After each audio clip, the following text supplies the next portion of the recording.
أعوذ بالله من الشيطان الرجيم. بسم الله الرحمن الرحيم. اللهم صل على سيدنا محمد صلى الله عليه وسلم.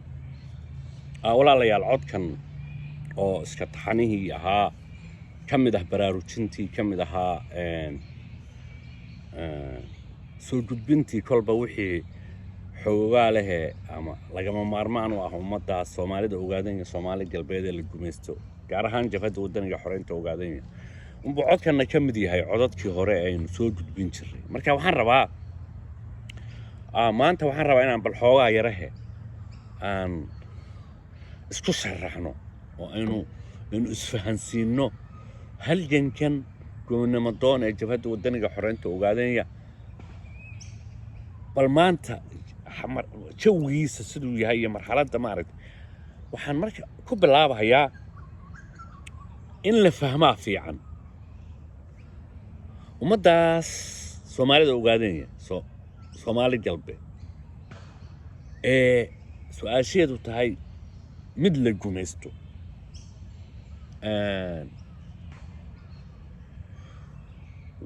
waxyaabahan aad arkaysaan ama waxyaabihii aad arki jirteen ee dhacayay iyo waxyaabaha dhici kara ee soo socdaba waxaa caan ku ah ummad aan xoroobin ayaa caan ku ah. ummad aan xoroobinna markaynu samaynay baaritaan waxaan ogaanay dhammaan dabeecadaha ay leedahay oo dhan intiisa badan in ay qallafsan tahay, khadhaadhahay, adag tahay, waxayna waraabisaa dabeecadahaas ummadaan xoroobin xorriyaddeeda ka hor oo dhan waa xididda waraabiya gumaysiga baynu hore u nidhi. haddaan intaa aan ku soo koobno waxyaabaha dhacahaya ha la yaabina. waxaan rabaa waxaa jiray jabhadda wadaniga xoreynta ogaadanya taariikh baa la siiyey aas-aaskeedii oo ahaa sannaddii 1984 balse halgankan waa kii ugu dambeeyey ee markii de halgammo xidhmooyin ah ay soo shaqeeyaanba kii ugu dambeeyey ee ummaddaasi lahayd weeyaan marka taariikhdaa la siiyey. then halgankii sidaa ahaa wuxuu noqday mid 40 sano jirsada. meesha waxaan idiin sheegayaa marka wuu bislaaday, wuu gaamuray. meesha ayadaa marka waxaan ummadda ugu bishaaraynayaa mar haddii halgankaasi 40 sano uu gaamuray oo uu kor u dhaafay insha allah inuu sixi wixii maaragtay khaladaad ahaa iyo wixii majara habaaw ahaa ee ka dhacay. waxaan rabaa marka sannaddii 2018 miririgta iyo khasaaraha ku dhacay waxaa asal u ahaa kow way ku mahadsan yihiin ciidankii wadaniga xoreynta ogaadanya ee sidii loogu talagalay u gutay waajibaadkooda oon dhihi karo dowlad waxa weeye qaramada midoobay waxa weeye waa 193 waddan 193 waddan oo qaramada midoobay ayaa aqoonsanayd oo taageeraysay oo Ethiopia waxay ka mid ahayd kuwa maaragtay loo sameeyo baajeedkooda oo ay ka mid ahayd taageero caalamnimona ay ka haysatay dowladda sidaas marka iyo waliba xukuumaddii adkeyd ee dictatorkii madaxa adkaa ayay ciidanka wadaniga xoreynta ogaadanya ay 10 lameelaawaana siiyeen. sidaa awgeed way ku mahadsan yihiin. waxaa soo hadhay marka waxaa soo hadhay dhibku ee jabhadda wadaniga xoreynta ogaadanya qabsaday taageerayaasha iyo shacabweynaha Soomaalida ogaadanya Soomaali galbeed. waxaan u sheegaynaa dhibaatadu meeshay ka timid baa waxay tahay haddii qofku xal waayo ama ummad hoggaan loo dhiibay xalkii waayaan asalku waa xal la'aantii oo ay intii badnaydna ay hogaaminkii golihii dhexe iyo jabhaddii noocaased markay ogaadeen ayaa waxay noqotay marka in loo wada cararo shakhsi waliba wadana khaasa oo dantiisa u cararo. marka waxyaabahan aad arkaysaan oo dhan dana gaara ayaa keenay. sababtuna asalkeedu waxay ahayd aragtidii oo gaabatay. haddaan in yar marka aan meel dhow wax idinka tusiyaan waxaan rabaa الدنيا دو حرير باشا دحية جلوبال بالي هذا دنا كدحية ومتى الصوماليين وقاعدين وطن كيد ووطن عاجا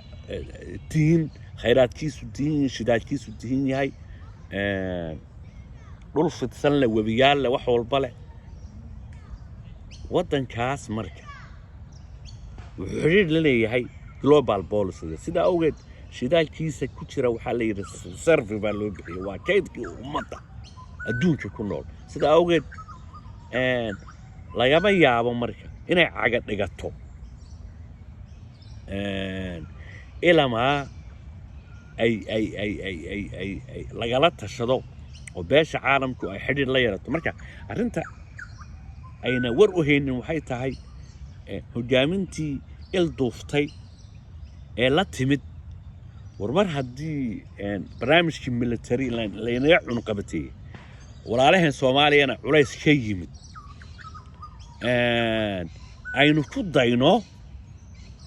برنامج كدايدان كنا صورة قال معها هميلو يا يول تارجت أمدي لهاي وها حرنمتون وتصور كجبات قيحة هيو إن أي ما ترى بابان بريان تصور كجبات ما هين ماشي أيضا مركا حلال لماذا دي بيكواي هيان مركا أنت بدن فكرك براروتين تاعه ummadda u soo gudbinaya aniga iyo saaxiibadayda aan isku aragtidanahay yaan loo qaadanin waxa la yiri inta badan inay tahay in jabhadii kaba soo qaad hadda jabhada wadaniga xoreynta ogaadaya qaar baa hadda ku gumaysiga u galay way iska cadahay gumaysigu uu qaybiyay qaybsanaanta ninna ma diidayo oo waa ka hadda tigtiyo waxa ka dhacay aad arkaysaan qaybina maanta shiraysa qaybina ay berri shirayso yaa qayb u dhowdahay gumaysigii iyo wakiiladiisii qaybina ka yar durugsan tahay yaa qayb ay ku dhawaaqaysa inay haddaan tusaale soo qaadno oon bal aan dib ugu noqonne haddaan laba codod labadaa qayboodan hadda aan sheegahayo qaybsameen gumaysigu ku guulaystay inuu qaybsado jabhadda wadaniga xoreynta ogaadeen ku wada abtirsanahaya la yaqaano hebel iyo hebel uu ka mid yahay hebel oo dowlad dhaxaa hebel oo ciidanka wadaniga xoreynta shacab weynaha iyo ummadda Soomaaliduna ay saa u aragto oo su'aalo fara badan ay ka imanaysa shacab weynaha Soomaaliya dadkii taageersana waxaan rabaa inaan ku soo kuubo taas bal ila dhageysta labada aragtiyood ee ka kala imanaysa kaba soo qaad mas'uul ka mid ahaa kuwaas ma aragtay saa u hadlaaya qayb ka mid ah waxay leeyihiin waxaa jiray wada hadal dhex maray jabhadda wadaniga xoreynta ogaadaya taasaan marka waxaan rabaa marka xageebay wada hadal uu ka jiraa marka wada hadal xalaala waxay ahayd marka aragtidu gaabatay sanadii 2018 haddii marka uu wada hadal jiro kuwii ku dhawaaqay ilaa xabad joojin dhinac abaan samaynay ma wada hadal hadduu jiro miyaa xabad joojinta dhinacii kale ee gumaysigana away marka taa waa su'aal moogta waxay leeyihiin marka waxaan xabaddaa la joojinayaa waxaanu imanaynaa gudaha markii la yimaado waxaanu halgankana iyo ku raadsanaynaa xuquuq si nabad ah baan gobonnimadanadii iyo xornimadoonnimadanadii annagoo gudihii ogaadeen iyo joognaan ku halgamaynaa waa inay marka gumaysigu uu bixiyaa magtii ummaddii Soomaaliyeed uu xasuuqay yaa berimajeedadii waa in marka uu mag bixiyaa gumaysigu bixiyaa oo la sameeyaa hay'ado ka shaqeeya arrimaha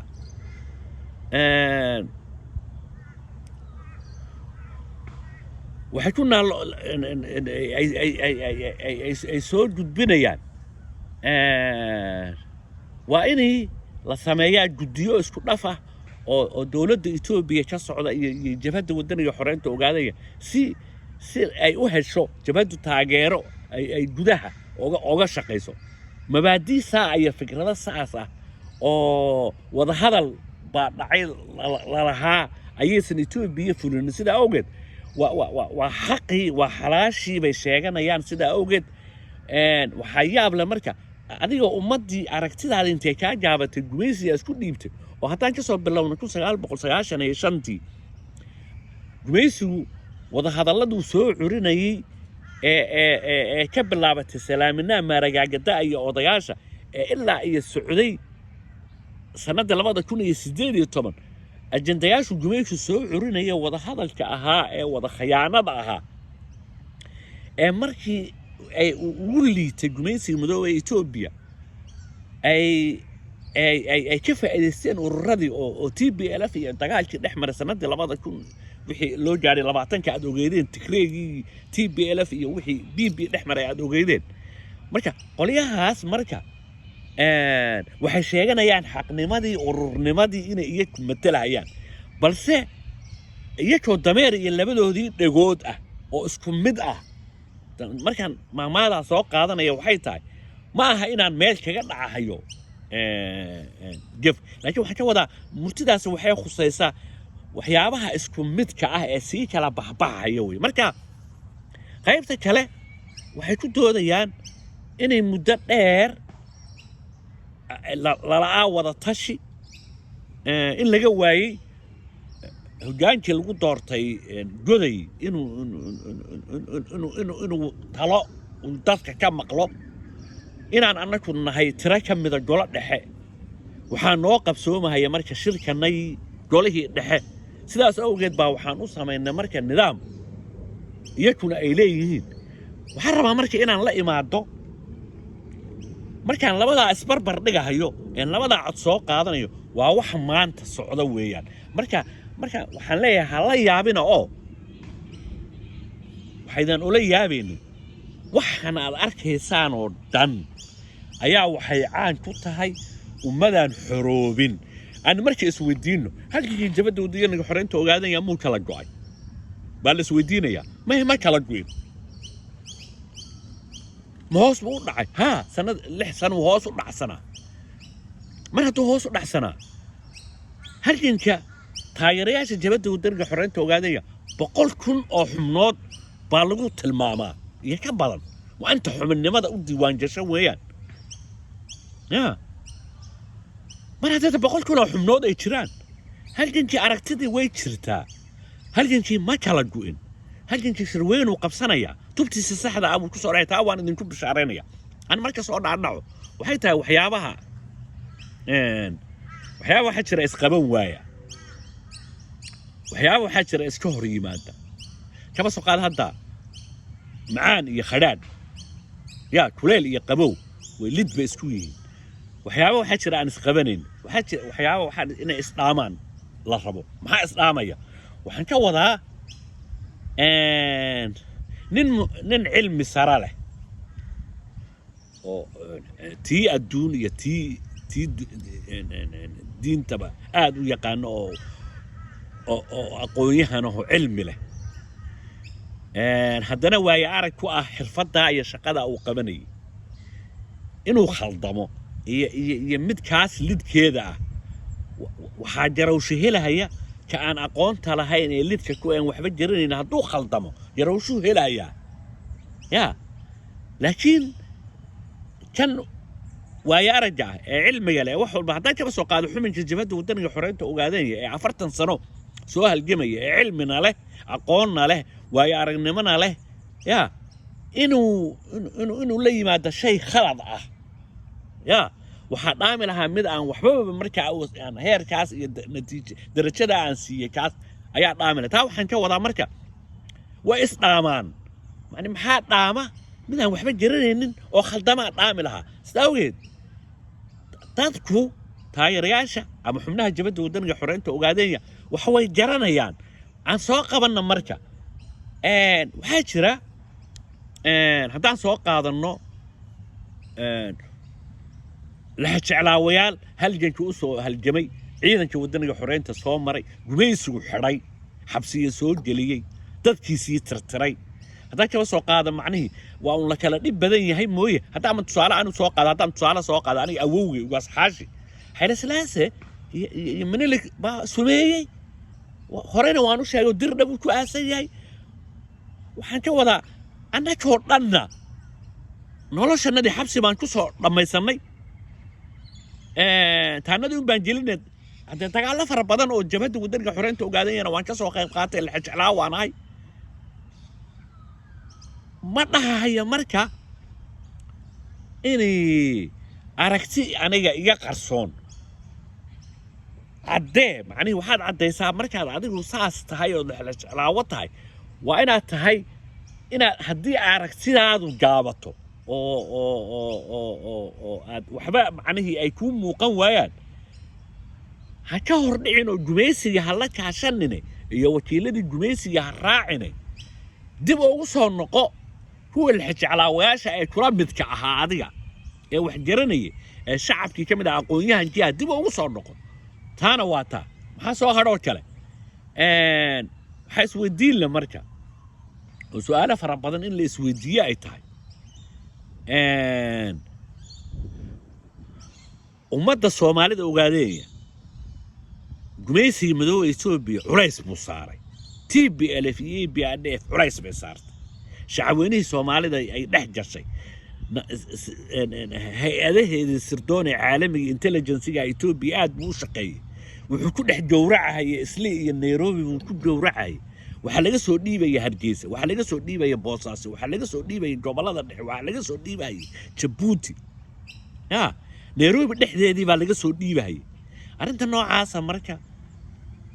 xubnaha jabada wadanka xoreynta ogaadeen ama shacab weynaha ummadaas ka soo jeeda waxa u muuqday oo arkeen inayna wax la yiraahdo inayna xabad iyo dagaal aan xurriyad lagu gaaraynin ayay aamineen dhinaca taan ka eegno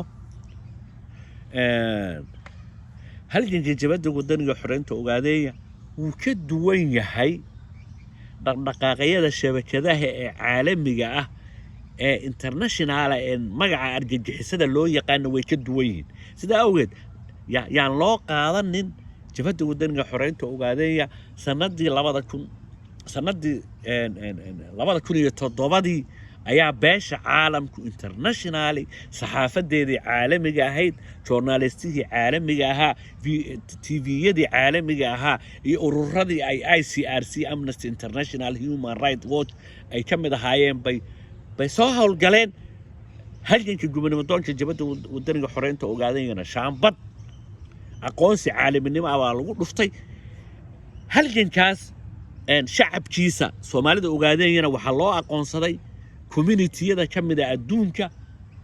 oo lala macaamil karo waxaana la siiyay dhaqdhaqaaqyadii dib u dejinta ee caalaminnimo sida awgeed wuxuu gumaysigan cusub EBB uu hayaa siro sida awgeed halgankiibu intuu soo weeraray yaa wuxuu ka toogtay halbowlayaashii halganka marka waxa kamid ah waa jabada wadanka xoreynta ogaadeen mas'uuliyiinteedii ugu dhaqdhaqaaq badnaa ee xubnihii golaha dhaxa ahaa ayaa waxaa loo dhiibay xilal lagu dhabar jebinayo halgankii aqoonsiga caalaminnimo gaadhay aan idiin sheegayo markay soo hawlgaleen sanadii 2007 beesha caalamku ay jabada wadanka xoreynta ogaadeen oo soo aqoonsatay inay yihiin dad nationalist ah oo ahayn argagixiso barnaamij diimeed oo kaliya ku salaysan markii la ogaaday ayaa sanadii 2001 يا أقوسي لورد أما السري سند لماذا كن يصدق دي إن أديج عالمي هذا اللي سيء حكتنا أن دين لو ذا هينا ما هين من ما أنت كوهبونين عن ماشي كوسو جد بي إنك ستون هراي عن سيابة جار إسكوسو جد بني ماشي وحن إفنا يا أمريكا صرت ماشي كقرن طيبة وحيتها هل جنكاس مروه علي أقوسي عالم النبع أياه جانكي جبهة كقرصونا صوبتها سانا كنتي ciidankii wadaniga xoreynta ogaadeen asmara ku fadhiyay inay intay diyaarada ku qaadaan saldhig geeyaan meeshii ay ka geyn lahaayeen xogtan maanta waan soo gudbinaya waxaan soo gudbinaya waxay ahayd maadaama la aqoonsaday oo aqoonsiga caalaminnimo ay halgankii gubernamentoonka ee naftoodurayaashii dhiigga u qubay ee beesha caalamka u aqoonsatay inuu yahay gubernamentoon xaq ah sida awgeed xilligan xaadirka ah waxaan soo gudbinayaa qolyahan isqaybinaya ee isku haysta jigjiga dhexdeedii u soo noqda halganku sidaa ma aha halgankani sanada 2003 ay aqoonsigeedii gaadhay yaa laga ilduufay waxay ahayd marka ciidankii wadaniga xoreynta ogaadeen diyaaradaha la saaray ma ahayne waxay ahayd in United Nations xafiiska Eritrea ay ku leedahay in laga diiwaan geliyay meesha waxaan ifinayaa oo soo gudbinayaa codkeena maanta ugu badan yahay waxaa lagama maarmaana marka inay ay jabhadda wadaniga xoreynta ogaadeen ay qabsato maadaama shirweynihii shirweyne xilliyeedkii uu dhamaaday waxaa lagama maarmaana inay jabhaddu ay qabsato shirweynaheedii si kaydka halganka looga faa'iideeyo waxaan rabaa meeshan inaan idinku ifiyo waxa sababaya hadduu aragtidu gaabato waxyaabahan aad arkaysaan baa dhacaya waxaan leeyahay gumaysiga madooba Itoobiya ha dhacayso soo noqon wanaagsan waana wax Axmed Sucaad ugaas Maxamed wassalaamu calaykum wa rahmatullaahi wa barakaatuh